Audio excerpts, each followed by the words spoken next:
Hoy, en esta parte número 116 de Puertas Dimensionales, continuaremos con la lectura allí donde lo dejamos. Pero eso sí, ¿qué vamos a ver? Argumentos aún mostrados por unos y la contrarréplica directamente por la palabra de Dios. La gran diferencia. Vamos a empezar.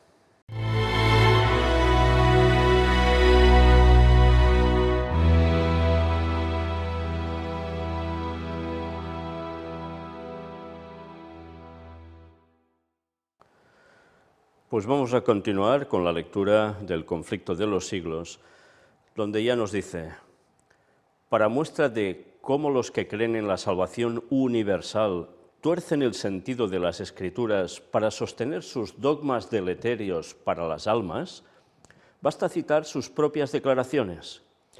En los funerales de un joven irreligioso, muerto instantáneamente en una desgracia, un ministro universalista escogió por texto de su discurso las siguientes palabras que se refieren a David, ya sabéis, al rey David. Ya estaba consolado acerca de Amnón, que era muerto. Esto se cita en 2 Samuel 13:39. A menudo me preguntan, dijo el orador, ¿cuál será la suerte de los que mueren en el pecado?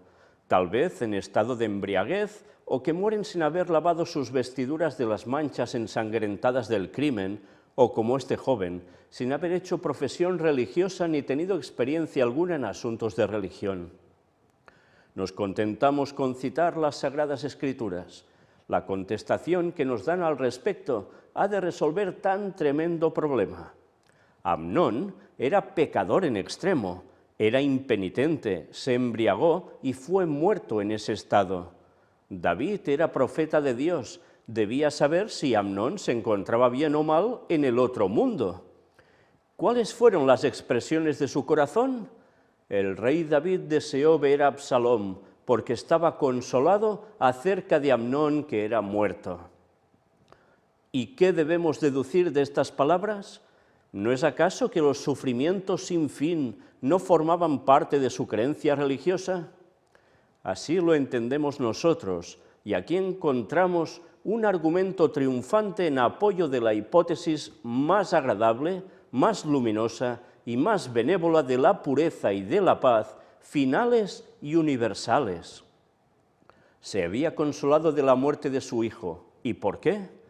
Porque podía con su ojo de profeta echar una mirada hacia el glorioso estado, ver a su hijo muy alejado de todas las tentaciones, libertado y purificado de la esclavitud y corrupciones del pecado, y después de haber sido suficientemente santificado e iluminado, admitido a la asamblea de espíritus superiores y dichosos. Su solo consuelo consistía en que su hijo amado, al ser recogido del presente estado de pecado y padecimiento, había ido a donde el soplo sublime del Espíritu Santo sería derramado sobre su alma obscurecida, a donde su espíritu se desarrollaría con la sabiduría del cielo y con los dulces transportes del amor eterno, a fin de ser así preparado para gozar con una naturaleza santificada del descanso y de las glorias de la herencia eterna. Con esto queremos dar a entender que creemos que la salvación del cielo no depende nada de lo que podamos hacer en esta vida, ni de un cambio actual de corazón, ni de una creencia actual, ni de una profesión de fe religiosa. Vaya explicaciones sobre ese texto. Ya veis qué forma de justificar que cualquiera haya hecho lo que haya hecho, después va a ser salvo, por una tan mala interpretación de ese texto. Vamos a ver cómo continúa. Así es como este profeso ministro de Cristo reitera la mentira ya dicha por la serpiente en Edén: de seguro que no moriréis. En el día que comiereis de él, vuestros ojos serán abiertos y seréis como Dios. Afirma que los más viles pecadores, el homicida, el ladrón y el adúltero, serán preparados después de la muerte para gozar de la eterna bienaventuranza. ¿Y de dónde saca sus conclusiones este falseador de las Sagradas Escrituras? De una simple frase que expresa la sumisión de David a la dispensación de la providencia. Su alma deseó ver a Absalom, porque estaba consolado acerca de Amnón, que era muerto. Al mitigarse con el andar del tiempo la acrimonia de su aflicción, sus pensamientos se volvieron del hijo muerto al hijo vivo que se había desterrado voluntariamente por temor al justo castigo de su crimen.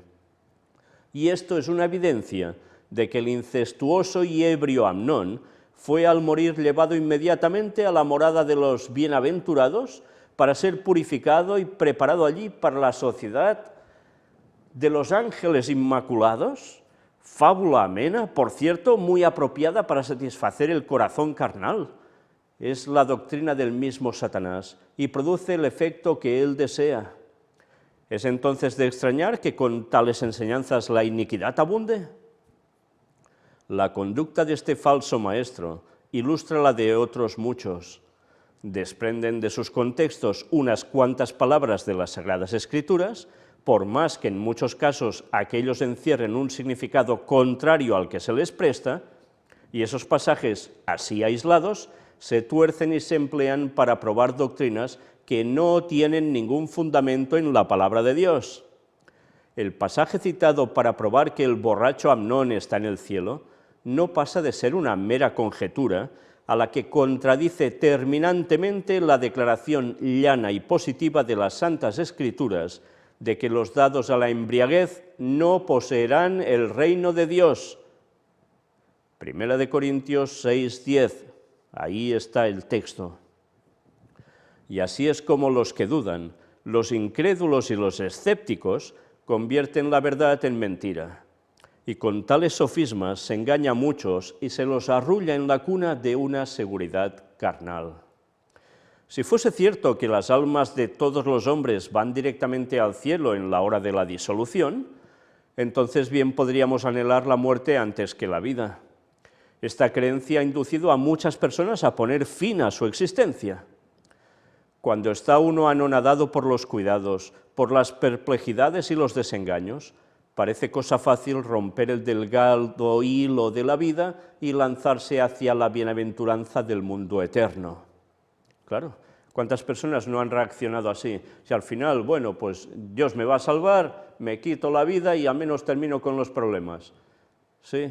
Pues no, resulta que van a terminar, ya veis cómo, con la perdición eterna. Pero así muchos son engañados. Y sigue diciendo, Dios declara positivamente en su palabra que castigará a los transgresores de su ley. Los que se lisonjean con la idea de que es demasiado misericordioso para ejecutar su justicia contra los pecadores, no tienen más que mirar a la cruz del Calvario. La muerte del Inmaculado Hijo de Dios testifica que la paga del pecado es muerte, que toda violación de la ley de Dios debe recibir su justa retribución. Cristo, que era sin pecado, se hizo pecado a causa del hombre, cargó con la culpabilidad de la transgresión y sufrió tanto cuando su Padre apartó su faz de él, que su corazón fue destrozado y su vida aniquilada. Hizo todos esos sacrificios a fin de redimir al pecador. De ningún otro modo habría podido el hombre libertarse de la penalidad del pecado. Y toda alma que se niegue a participar de la expiación conseguida a tal precio, debe cargar en su propia persona con la culpabilidad y con el castigo por la transgresión. Es evidente, Jesús murió en la cruz por el pecado de todos nosotros. Por tanto, la paga del pecado es muerte, no hay vuelta de hoja. Y si el mismo Jesús tuvo que pasar por eso para podernos dar la salvación, si despreciamos lo que Él hizo, ¿cómo podemos ser salvos? Porque luego la carga de la culpabilidad no se la pasamos a Él, nos la quedamos aún nosotros. Por tanto, la justicia de Dios se aplicará sobre nosotros. Y consecuencia, muerte eterna. Consideremos lo que la Biblia enseña además respecto a los impíos y a los que no se han arrepentido, y a quienes los universalistas colocan en el cielo como santos y bienaventurados ángeles. Al que tuviere sed, le daré a beber de la fuente del agua de la vida de balde. Apocalipsis 21:6. Esta promesa es solo para aquellos que tuvieren sed. Solo aquellos que sienten la necesidad del agua de la vida y que la buscan a cualquier precio, la recibirán. El que venciere heredará todas las cosas, y yo seré su Dios, y él será mi hijo. Es el versículo 7. Aquí también las condiciones están especificadas. Para heredar todas las cosas, debemos resistir al pecado y vencerlo. El Señor declara por el profeta Isaías: decid al justo que le irá bien, ay del impío, mal le irá, porque según las obras de sus manos le será pagado. Isaías 3, 10 y 11. Pero aunque el pecador haga mal 100 veces, dice el sabio, y con todo se prolonguen los días, sin embargo yo ciertamente sé que les irá bien a los que temen a Dios, por lo mismo que temen delante de Él. Al hombre malo, empero, no le irá bien. Eclesiastés 8, 12 y 13. Y San Pablo declara que el pecador se atesora ira para el día de la ira de la manifestación del justo juicio de Dios, el cual pagará a cada uno conforme a sus obras, tribulación y angustia sobre toda persona humana que obra lo malo. Romanos 2, versículos 5, 6 y 9. Ningún fornicario, ni persona impúdica u hombre avaro, el cual es idólatra, tiene herencia alguna en el reino de Cristo y de Dios.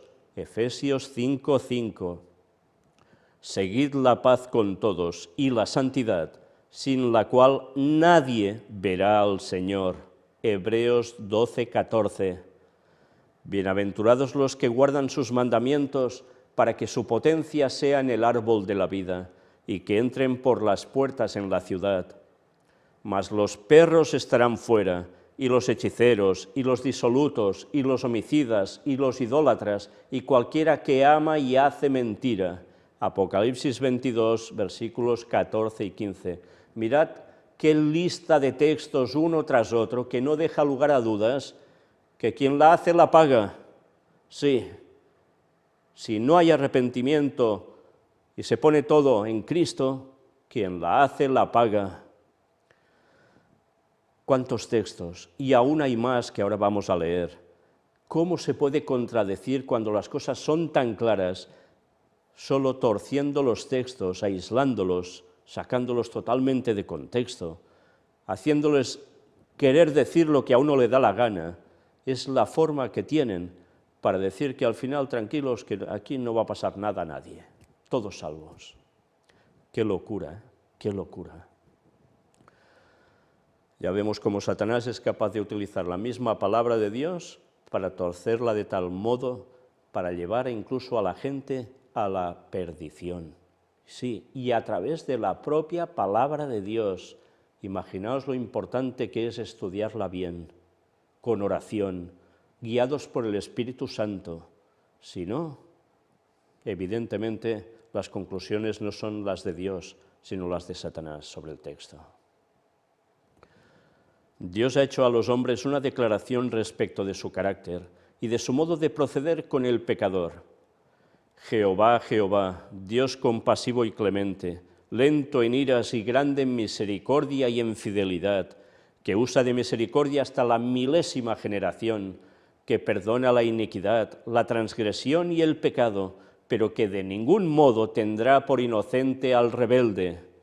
Éxodo 34, 6 y 7. Fijaos, Dios lento para irarse, grande en misericordia y fidelidad, mantiene la misericordia por generaciones, pero además de perdonar la iniquidad, que al final, eso sí, de ningún modo tendrá por inocente al rebelde, por tanto, va a hacer justicia.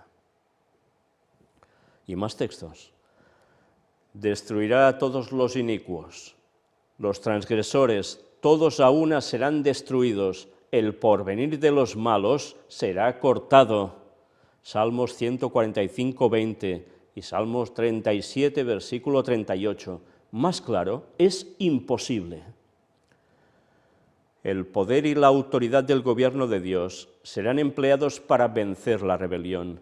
Sin embargo, todas las manifestaciones de su justicia retributiva estarán perfectamente en armonía con el carácter de Dios, de un Dios misericordioso, paciente y benévolo.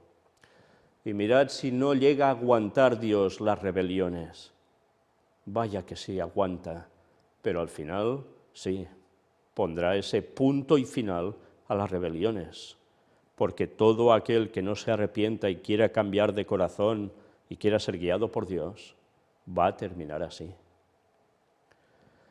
Dios no fuerza la voluntad ni el juicio de nadie. Esto es maravilloso, ¿eh? Fijaos, cuando por todos lados se nos bombardea para que vayamos en una línea de pensamiento y se obliga incluso, por parte de Dios eso no funciona así. No fuerza la voluntad ni el juicio de nadie.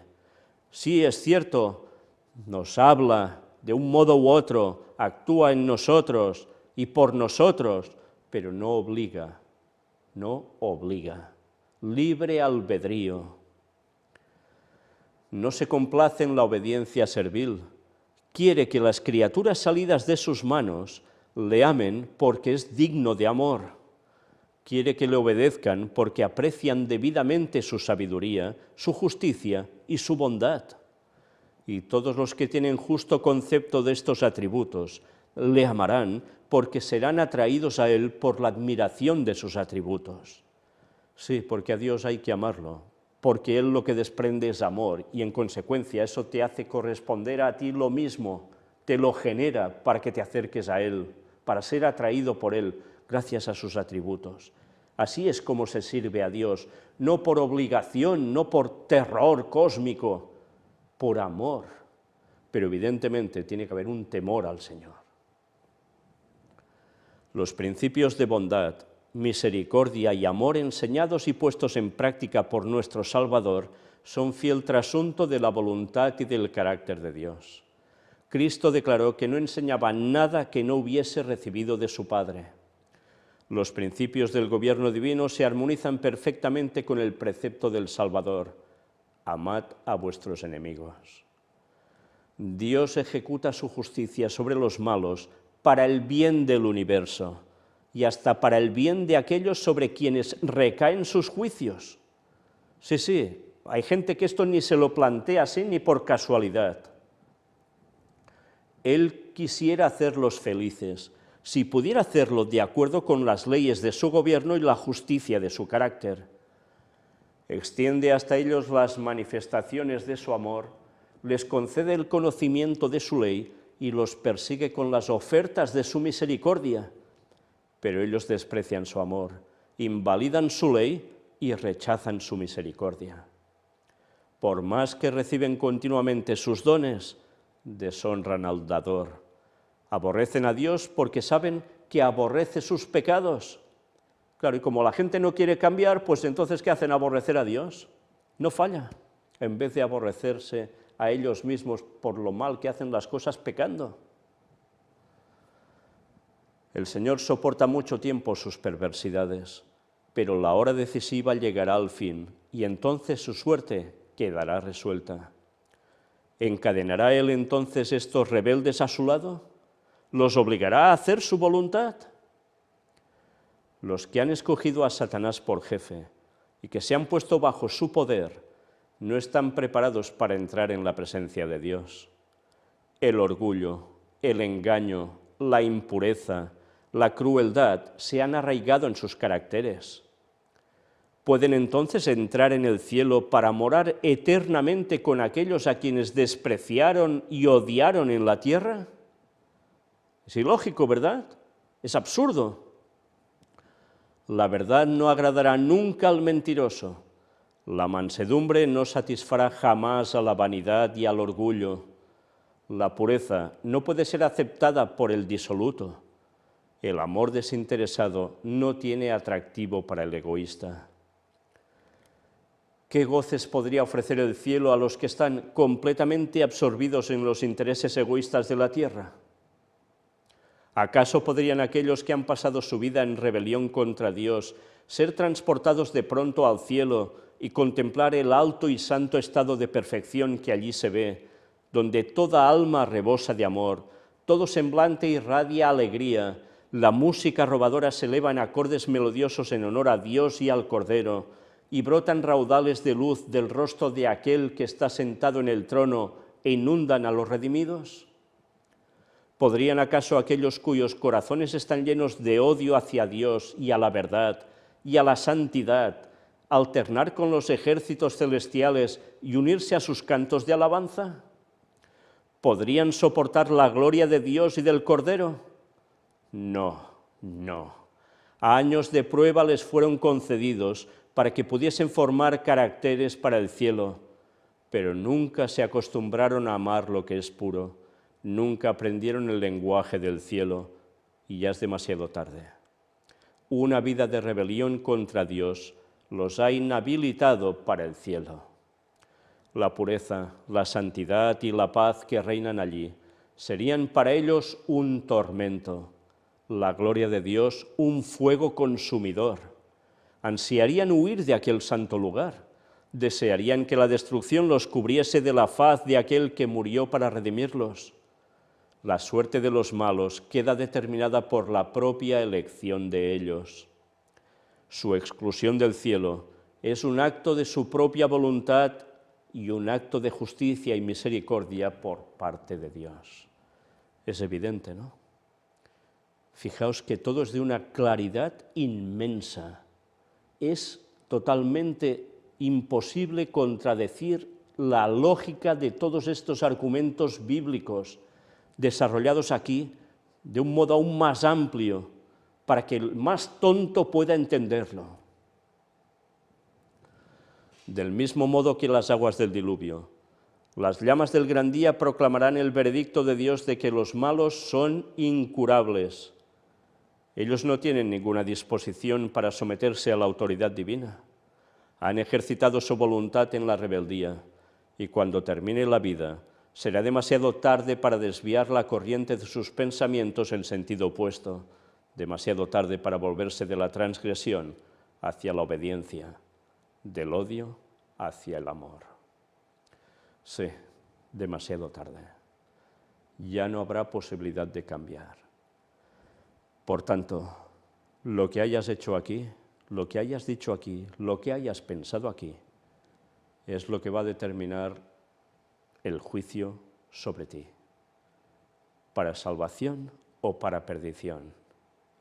Si rechazas todo lo que Dios te ofrece, que es un amor apabullante, ¿cómo vas a ser salvo?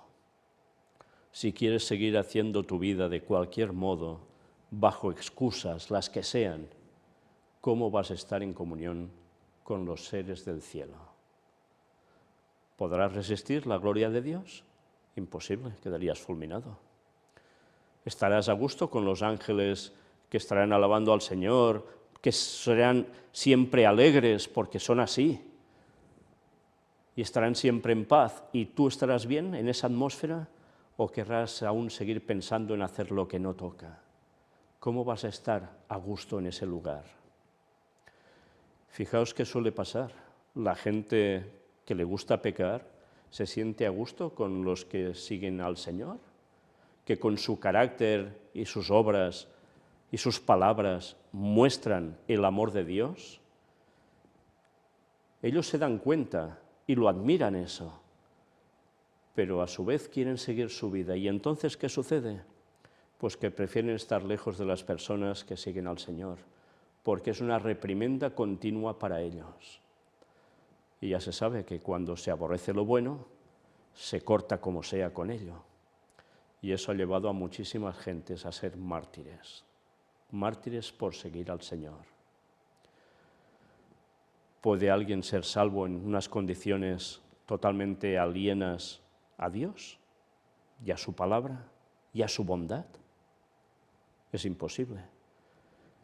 Y el ejemplo lo tenemos en las aguas del diluvio.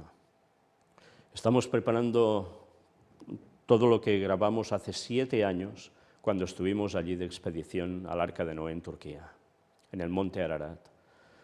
Y allí vais a ver cómo precisamente no solo todo lo que hay en imágenes para mostrar de esos lugares y todo lo que hallamos, gracias a Dios, y gracias a lo que anteriormente había hecho Ron Wyatt, sino también vamos a ver textos bíblicos allí, sentados junto al arca de Noé, que nos harán pensar en todo esto que estamos viendo aquí, y que si hubo una destrucción por agua, la próxima va a ser por fuego en la segunda venida de Jesús. Y eso está muy cerca. Ya sabemos que Cristo vuelve en 2031, durante la fiesta de tabernáculos, otoño, en el hemisferio norte, por supuesto. Y cuando venga, pondrá punto y final a todo.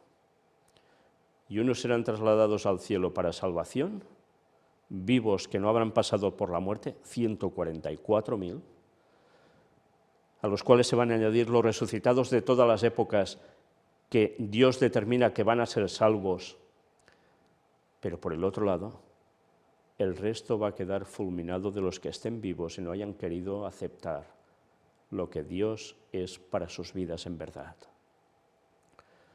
Y después estos resucitarán solo al cabo de 1000 años junto con el resto de transgresores de todas las épocas, de los rebeldes. Y van a acompañar al ejército rebelde de Satanás para intentar destruir la nueva Jerusalén y al pueblo de Dios de ahí dentro. Y entonces va a terminar todo definitivamente y el mal se acabará por siempre. Y no con un fuego eterno y quemándose todos por la eternidad y nosotros viéndolos y riéndonos y mofándonos y pasándonoslo tan bien al ver cómo se queman. No, no.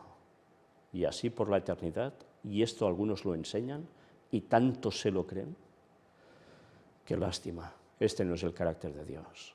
Dios pondrá punto y final al mal, porque no se complace en ver sufrir a nadie. Pero, en definitiva, cada persona es como una pila que se va cargando. Imaginaos que se va llenando de maldad. Pues esa maldad que tú acumules, si Dios no te la ha perdonado porque no has querido ser perdonado y cambiar, eso es lo que te va a consumir. Y depende de tu grado de maldad, de transgresión, de rebelión, así quemarás. Pero eso tendrá punto y final. ¿Qué preferimos? ¿Estar con Dios en un goce eterno de verdad, con seres santos, donde el mal ya no existirá más? ¿O queremos seguir pensando en todas estas cosas que son excusas que al final van a hacer perder a tantos? Cambiamos esta vida de 70, 80, 90 años, algunos 100 o 100 y algo, como mucho, por la eternidad. ¿Vamos a cambiar eso? ¿Preferimos pecar aquí todos estos años que vivamos y perdernos la eternidad tan maravillosa que nos espera? Desde luego, si es así, si preferimos perdernos, qué cortos somos de miras. Pero tantos van a caer en eso, tantísimos, por desgracia. Pero mientras hemos de seguir dando el mensaje de Dios, mientras hemos de seguir mostrando las artimañas del diablo, y vamos a hacerlo aún con el resto de este capítulo, y eso va a ser en la siguiente conferencia si Dios quiere. Pero después haremos un intervalo en la lectura, y antes de seguir con más escritos de Ellen White, lo que vamos a hacer es mostrar algo de esta gente universalista, y vais a ver qué creencias tienen hoy en día que os vais a quedar, en fin, ya lo veréis por vosotros mismos. Maranata 2031, el Señor vuelve. Prepárate porque solo tienes esta vida. Y la otra va a depender de ti. Sí, si la quieres o no. Dios os bendiga.